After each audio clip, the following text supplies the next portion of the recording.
నమస్తే, welcome to our channel. నేను మీ సిరి. తెలంగాణలో అయితే ప్రభుత్వం మారే టైంలో ఎలాంటి విషయాలు అయితే జరిగాయో ఇప్పుడు సేమ్ అలాంటి విషయాలు, అంటే ఫైల్ తగలబెట్టడమే కావచ్చు, ఫైల్ మాయమైపోవడమే కావచ్చు, సేమ్ అలాంటివే ఏపీలో కూడా చోటు చేసుకుంటున్నాయి.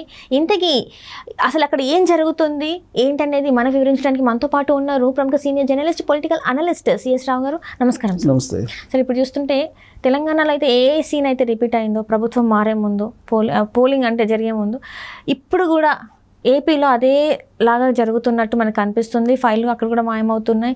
అసలు ఏం జరుగుతుంది సార్ అక్కడ? అసలు అక్కడ సిచ్యువేషన్స్ చూస్తే మనకి ఎలా అర్థం చేసుకోవాలి? ఇప్పుడు అక్కడ మారుతున్నటువంటి పరిస్థితులు, కనిపిస్తున్నటువంటి సంఘటనలు, వీటిని కనుక బేరీ చేసుకుంటే ప్రభుత్వం అక్కడ 100% మారబోతుంది అనేది స్పష్టత వస్తుంది.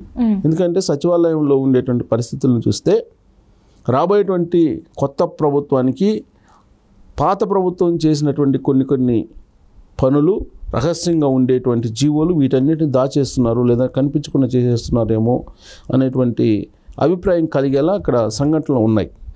సేమ్ ఇలాంటి సంఘటనలే మనకి తెలంగాణలో 2023 అసెంబ్లీ ఎన్నికల సందర్భంగా మనం చేసాం.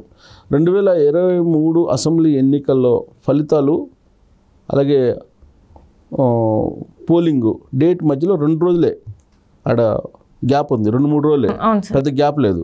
ఈ 2-3 రోజుల్లోనే ఫైల్స్ మనకు చూసాం. ఇక్కడ టూరిజం భవన్లో ఫైల్స్ తగలబట్టడం, అర్ధరాత్రి పూట ఫైల్స్ తీసుకోకపోవటం, ఇవన్నీ చూసాం.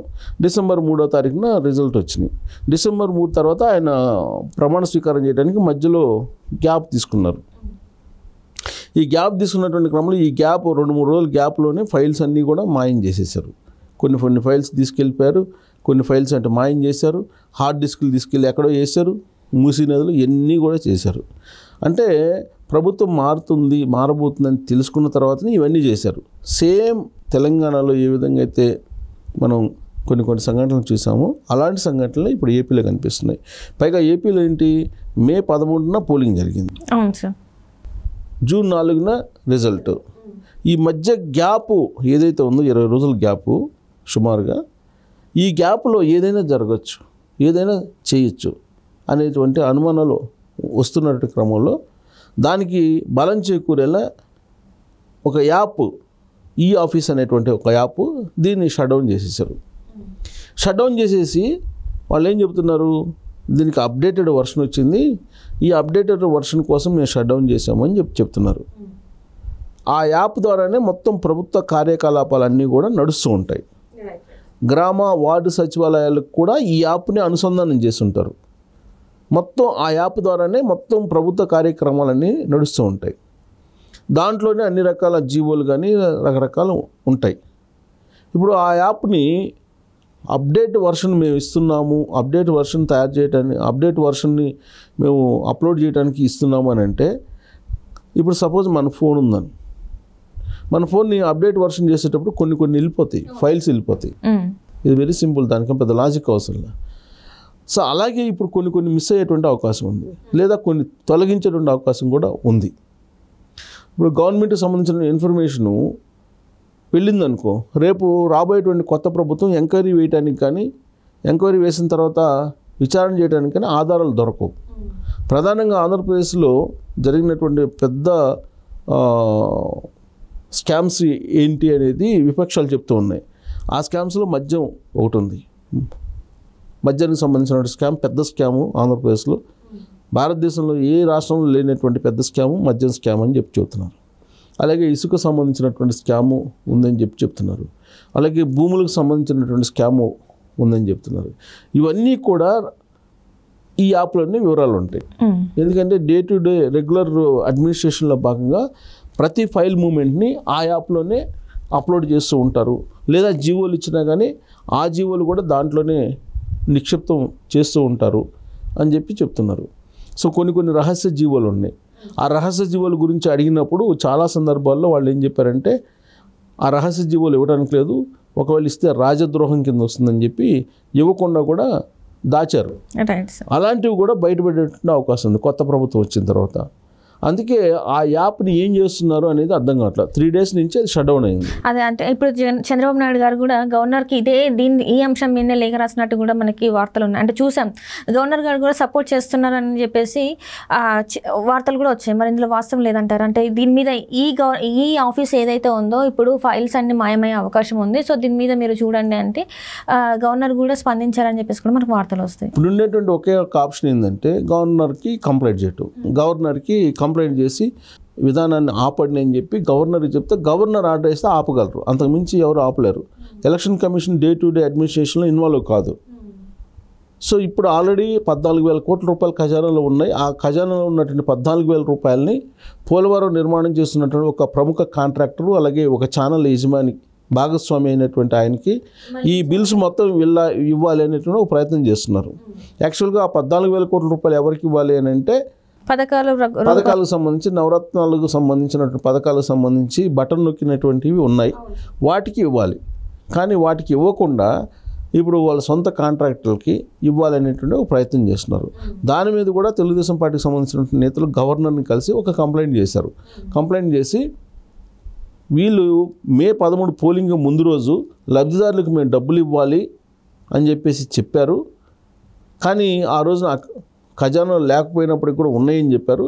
తీరా వాళ్ళు కోర్టు ఇవ్వమని చెప్పిన తర్వాత అప్పుడు ఎలక్షన్ కమిషను లేఖ రాసింది, మీ దగ్గర ఉన్నటువంటి ఆర్థిక పరిస్థితి ఏంటంటే తెలియజేయమని.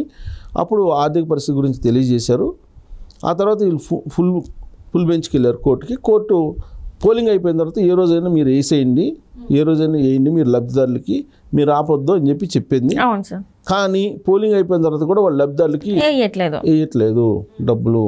ఎప్పుడో మార్చిలో నొక్కిన బటన్కి సంబంధించినటువంటి నిధులు ఇప్పుడు ఎందుకు వేయట్లేదు లబ్ధిదారులకి అనేది అడుగుతూ ఉన్నారు. అంటే అప్పుడు అంత తొందరగా గొడవ చేశారు, కంపల్సరీ వేయాలి, ప్రజలు ఇబ్బందులు పడతారు, ఏవేవో చెప్పారు కదా సార్. మరి ఇప్పుడు ఇబ్బందులు పడట్లేదు, ఇప్పుడు 3-4 రోజులు అవుతుంది ఎలక్షన్స్ అయిపోయి పోలింగ్ జరిగి, మరి ఇప్పుడు ఎందుకు అంత తొందర పడట్లేదు? మరి వేయాలి కదా ఖాతాదారులు. వేయినప్పుడు ఎవరు నిలదీయాలి? లబ్ధిదారులు నిలదీయాలి. లబ్ధిదారులు కోర్టుకి వెళ్ళాలి. కోర్టుకి వెళ్ళి మాకు ఇస్తానన్న డబ్బులు ఇవ్వలేదని చెప్పేసి కోర్టుకి వెళ్ళి నిలదీయాలి ప్రభుత్వాన్ని. కానీ వాళ్ళు ఆ పని చేయట్లా. అందుకే గవర్నర్ దగ్గరికి వెళ్ళి తెలుగుదేశం పార్టీకి సంబంధించిన లీడర్లు పలాని పోలింగ్ ముందు రోజు డబ్బులు వేస్తూ ఉన్నారు, అవి 14,000 కోట్ల రూపాయలు ఖజానాలో ఉన్నాయి అని చెప్పారు. కానీ ఆ 14,000 కోట్ల రూపాయలని కాంట్రాక్టులకు మళ్లించే ప్రయత్నం చేస్తున్నారు. కాబట్టి వీటిని లబ్ధిదారులకు ఇవ్వండి అని చెప్పేసి గవర్నర్కి వీళ్ళు పోయి కంప్లైంట్ చేశారు. ఆ మేరకు గవర్నర్ చీఫ్ సెక్రటరీకి ఆర్డర్ పాస్ చేశారు. ఆ 14,000 కోట్ల రూపాయలు కాంట్రాక్టర్లకు ఇవ్వడానికి లేదు, మీరు లబ్ధిదారులకు ఇవ్వాలి, సో కాంట్రాక్టర్లకు ఇవ్వడానికి లేదు అని. దాన్ని ధిక్కరించి కనుక చీఫ్ సెక్రటరీ వ్యవహరిస్తే ఆయన మీద చర్యలు తీసుకునే అవకాశం ఉంది. సో ఇదంతా ఒక ఎత్తు అయితే, అసలు ఈ ఆఫీస్కి సంబంధించి 3 రోజుల క్రితం దాన్ని షట్ డౌన్ చేసేసారు. అసలు ఎందుకు షట్ డౌన్ చేయాలి? ఇప్పుడు ఉన్నటువంటి పరిస్థితుల్లో అప్డేట్ చేస్తామని చెప్పి వాళ్ళు చెప్తున్నారు. కానీ ఆల్ ఆఫ్ సడన్గా పోలింగ్ అయిపోయిన తర్వాత ఎందుకు షట్ డౌన్ చేశారు? షట్ డౌన్ చేసినటువంటి సమయాన్ని చూస్తే కనుక అనుమానాలు వస్తాయి. పోలింగ్ అయిపోయిన తర్వాత ఎగ్జిట్ పోల్స్ లేదంటే అభిప్రాయాలు ఇవన్నీ ఏం చెప్తున్నాయి? ప్రభుత్వం మారుతుందని చెప్తుంది. ఇలాంటి పరిస్థితుల్లో షట్ డౌన్ చేసినప్పుడు డెఫినెట్గా అనుమానం వస్తుంది.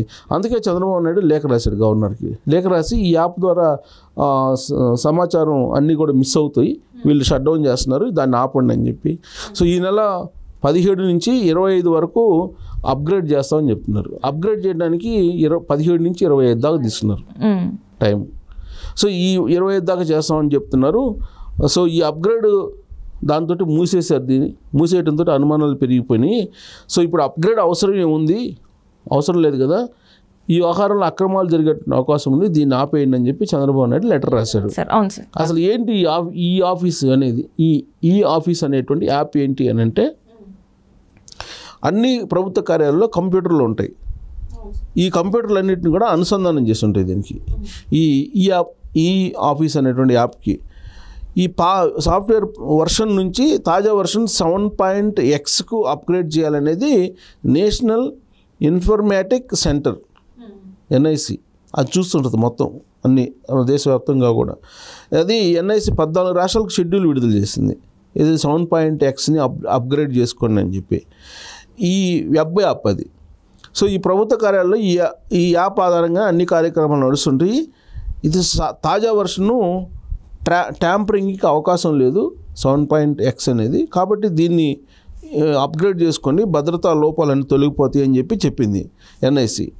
సో ఇది కనుక నిలిచిపోతే రాష్ట్ర వ్యాప్తంగా ఫైల్ కదలికలన్నీ నిలిచిపోతాయి. సో ఇప్పుడు ఆల్రెడీ షట్ డౌన్ చేశారు 17 నుంచి 25 తారీఖు దాకా. కాబట్టి ఈ ఫైల్స్ మూవ్మెంట్ అంతా ఆగిపోతుంది, కంప్లీట్ ఆగిపోతుంది. మాన్యువల్ మూవింగ్ తప్ప మీకు ఆన్లైన్ మూవింగ్ అనేది ఉండదు. ఫైల్స్ అంటే కావాలని మాన్యువల్ మూవింగ్ కోసం మాత్రమే చేశారా? ఆన్లైన్ మూవింగ్ ఉన్నప్పుడు ఇన్ఫర్మేషన్ బయటకు వచ్చేస్తుంది, బయటకు వచ్చినప్పుడు మీడియా ఎక్స్పోజ్ చేస్తుంది. సో అందుకు ఆపేశారా? ఇప్పుడు అసలు ఎందుకు ఆపేశారు? మాన్యువల్ మూవింగ్ కోసం ఆపారా అనేది. సో ఏదో అక్రమాలు జరుగుతున్నాయి అనేటువంటి అనుమానాలతోటి చంద్రబాబు నాయుడు గవర్నర్కి ఒక లేఖ రాయటం జరిగింది. సో అది ఇప్పుడు ఆల్రెడీ షట్ డౌన్ చేశారు కాబట్టి అప్డేట్ చేసి 7.xను అప్డేట్ చేస్తే ఎన్ని మిస్ అవుతాయో ఎన్ని ఉంటాయో తెలియదు. Right sir, right. Thank you so much sir.